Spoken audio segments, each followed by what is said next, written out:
Alright, are you guys ready? Today we have quite a beautiful IEM to talk about. It's the Studio 4 by Thieaudio. So before we get into the video, let's take a moment with me and appreciate how beautiful this graph looks.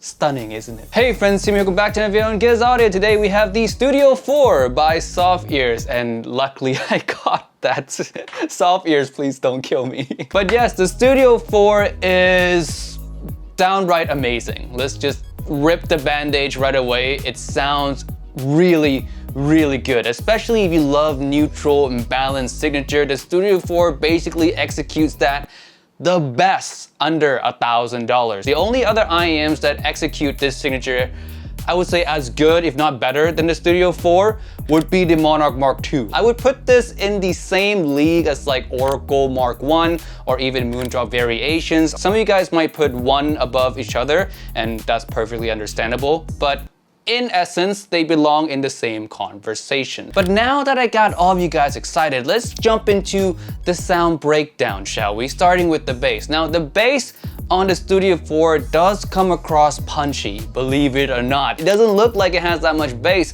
and a lot of you guys are thinking, oh Timmy, but it's a BA bass, how punchy and how satisfying can it be? Surprisingly, it is. Like, bass on songs like I Like You by Post Malone and Doja Cat comes across very tight and punchy, well controlled. Now, it's not a heavy bassy IEM, of course you can see from the graph, so if you're looking for a bassier IEM, or if you are a bass head in any way, then the power is gonna be a little bit lacking here. But the control, the punchiness, the tightness is there. The Studio 4 has satisfying sounding bass. Leading into the mid-range now, it is one of the cleanest sounding mids you'll ever find south of $1,000. It's so clean. Vocals are not warm in any way. They're not congested in any way. And the upper mid-range has this more relaxing ear gain, so not as much as a Harman ear gain. So vocals are not gonna be way too forward and in your face. And some people, including myself, don't really like the Harman ear gain so much because it is a little bit too intense.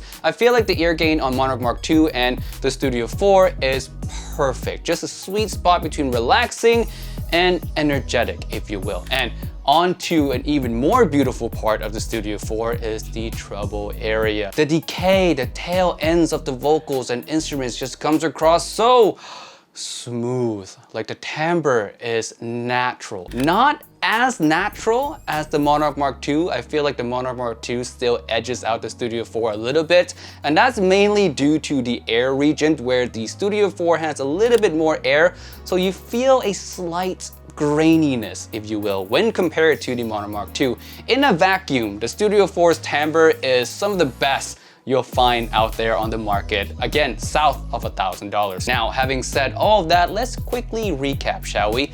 Bass is tight, punchy, not a lot, but very well controlled. Mid-range is open, is clean, is natural. And the treble is smooth, well extending, and lends to a very beautiful timbre at the same time. So I have nothing that I hate about this IEM. I have nothing that I dislike about this IEM, especially when considering the price tag. It is $450, which is expensive for 95% of people out there, but if you're looking for a quote-unquote endgame IEM, I always say that above $500, you're losing a lot of value for money.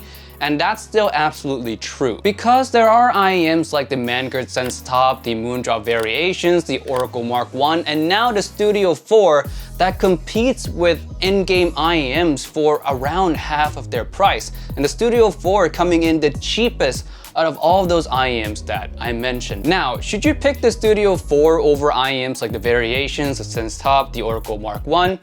Let's get into comparisons and find out. Versus the variations and the Xenns Top, and the reason I'm grouping these two together is because they graph pretty similar to each other. Versus these two, I would say the Studio 4 has a little bit less engaging feeling or energy in the upper mid-range, if you will, so vocals are not as lively as they are on the variations or the Xenns top. Also, in the bass area, you're gonna find more impact and rumbling power from the variations and the Xenns top. All in all, the Vari and the Xenns top comes across more engaging, more fun, while the Studio 4 comes across more relaxing, neutral. Versus the Oracle Mark 1, I would say these two sound pretty similar from bass all the way to lower mid-range. Now the differences is gonna come in the vocal energy, the upper mid-range. The Oracle comes across a little bit more forward, a little bit more lively, and for me, if I were to pick one over each other, I prefer the upper mid-range of the Oracle, but of course,